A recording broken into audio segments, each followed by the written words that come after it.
Excellencies, member of the international community here present, distinguished members of the UTA board, our special guests, esteemed members of the press, ladies and gentlemen, you are all welcome to this historic event. I wish to start this address by giving glory and praise to the Most High God, who has bestowed on me this honor and exalted position. I consider my appointment as Nigeria President of United Town Agency, UTA, as the act of God and divine providence because of the rigorous process leading to my emergence. I also believe that it is a fitting tribute to Nigeria leading role as African powerhouse, political and economic giants. For those who are not aware about the agency, UTA is a united, accredited, non-governmental organization that promotes North-South cooperation. The organization, founded in 1986 with membership in over 110 countries, enjoy consultative status with the UN Economic and Social Council. UTA is actively involved in a diverse field, from scientific exchange and humanitarian aid. It equally plays key role in raising awareness towards international mechanisms for the protection of human rights and establishing solid foundation for the implementation of its strategy for achieving the Sustainable Development Goals. I have just returned from the UTA one-week management conference in Geneva, Switzerland, where I was officially introduced and given declaration instrument of the office as Nigeria's first UTA president. This is an auspicious moment for me to express my profound gratitude to the UTA headquarters, particularly the beautiful, brilliant, and vivacious Secretary General, Aya Yusuf, who enormous support, encouragement, and facilitation led to my victory at the just concluded election involving over 100 countries in Geneva, Switzerland. The Almighty God made it possible for me to bring the UTA crown to Nigeria.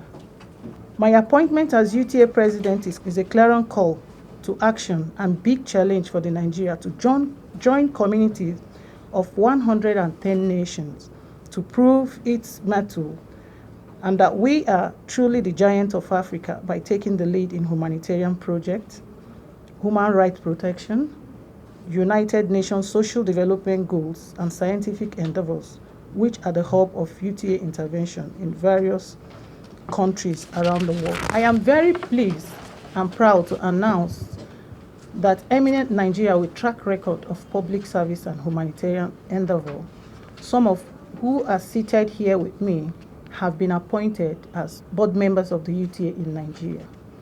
Permit me to once again acknowledge the presence of His Royal Highness Dr. Alhaji Usman Ngakupi, the Sapei of Gariki, Dr. Abubakar Jimo, Director of Public Affairs of NAFDAC, and Dr. Chike Okobu, a seasoned journalist, film producer, and a philanthropist. Given the active support and wealth of experience these great personalities, I am confident that Nigeria will soon overtake other countries. Our immediate action plans. The UTA worldwide humanitarian activities are well laid out, and Nigeria is in a hurry to key into them. Our immediate plan now is to embark on humanitarian activities, vulnerable rural communities of the Federal Capital Territory. Abuja, of course, is one of these scaling up assets of FCT rural communities to safe drinking water, quality healthcare, and education. It is a thing of regret and shame that we still find several rural communities in FCT Abuja bereft of basic social amenities. We cannot fold our arms and leave everything to the government. Let me quickly mention that UTA headquarters in Geneva, for now, has not given us money for this project, but they expect us to take the initiative and they will come in later to support when they have seen evidence of seriousness and transparency in us. It is also within the work plan of UTA to seek to defend the political right of Nigeria electorate in the 2023 general election by ensuring that their vote counts free and fair, Free, fair and transparent election is the bulwark of a democratic government. The UTA will therefore be constructively involved. Alienable right of the people to vote and be voted for without fear of molestation and endorsement must be guaranteed. We will also be working closely with the Independent National Electoral Commission, that's the INEC.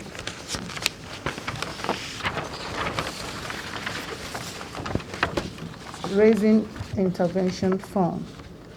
Our immediate goal is to raise intervention funds for the various humanitarian projects, and the official launch will take place sometime in September 2022. In Abuja, Lagos, and the 6th geopolitical zone where our activities and impacts are to be felt, we shall embark on advocacy visit to eminent Nigeria to solicit their financial support. It is only when we start and undertake some projects that the UTA can allocate funds and equipment for our humanitarian activities in Nigeria.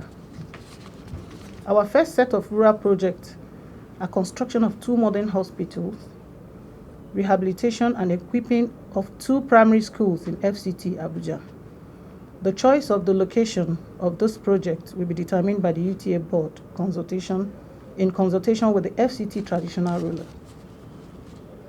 Appeal for media support.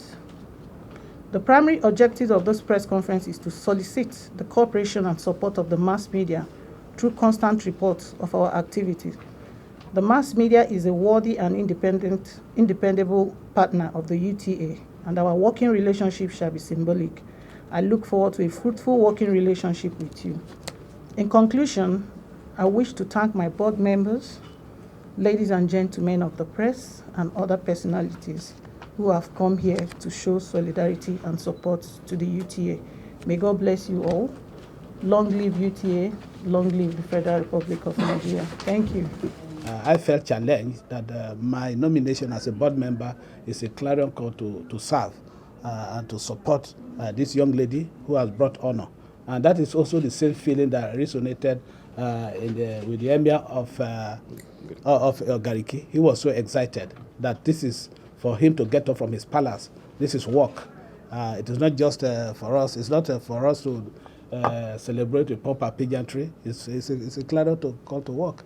And the very first thing to do is physically to announce it to Nigerians. And the best way of announcing it is through a press conference as a media person. There's no other way of announcing it to members of the public that Nigeria has also made another remarkable feat again through this young lady. So for us, she also reiterated the fear of one of the small African countries and said, Nigeria has come into this fold. You are going to surpass us very soon, no? I'm afraid. And we're also beginning to think that some of the equipment going there will be coming to Nigeria. We are very, very proud of this great country. When we go out international community, Nigeria is a force to reckon with. So to that extent, we do not want to let the UTA down. And that is why we stood up and we're here. Eminent personalities, a veteran publisher is also here to lend support. The very first assignment is this press conference that we are doing, and to lay bare that we mean action and we need to work. Because I belong to government as a public servant, government cannot do it alone. Yeah, government cannot do it alone. Considering the dwindling economic fortunes of this country, especially the budgetary allocation that is available, is for us, the NGO, this is the very best time that NGOs have to be very active to be able to ameliorate, join government in ameliorating the sufferings of the people in all ramifications in various sectors of the economy. And I also felt that I also have a role to play, having been in the NAFDAC is part of the Federal Ministry of Health, a very key agency of the Ministry of Health. So to that extent, when she talks about a major focus of this UTA as health qualitative access to qualitative health care, I felt very encouraged, and I felt that's an area one can actually play a very valuable role because it is ramifying, it's very big. It's a very big area in terms of not just building hospitals, but there are so many other things that we need to do in terms of improving the quality of healthcare delivery system in the country. Intervention in the rural area is of paramount importance, and also education is very key. So, and I'm also very excited that she's talking about. Also getting a kind of constructive engagement in the political process, because this is what is key. This is what is the front burner now. I'll try to answer the national question. So we get it right. And I'm very glad. I consider it an honor and a great privilege for me to be part of this very great organization. I would like to say is that just we are, you have a full support of our embassy to move on.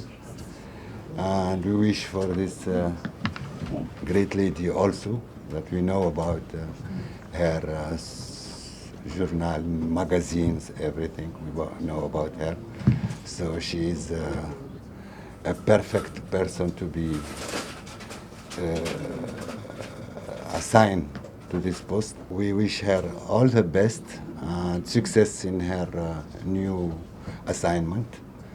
And as you mentioned, also for embassy support, Mauritania will support for sure.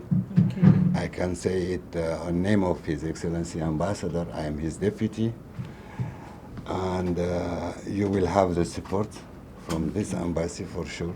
And if we can also play a role to the other Arabic embassy or other European embassy friend of ours, will do so. It's a global NGO, duly accredited. But it's important we make this clarification for people to reportage. And you will notice that its core essence and duty is promoting North-South. It's not Northern Nigeria and Southern Nigeria. It's North-South, a global North-South divide in this country. And so much work is to be done in the rural areas. Places that are vulnerable to a lot of issues, which Dr. Jimo has enumerated here. And that is why the name clearly defines it. The United Towns Agency.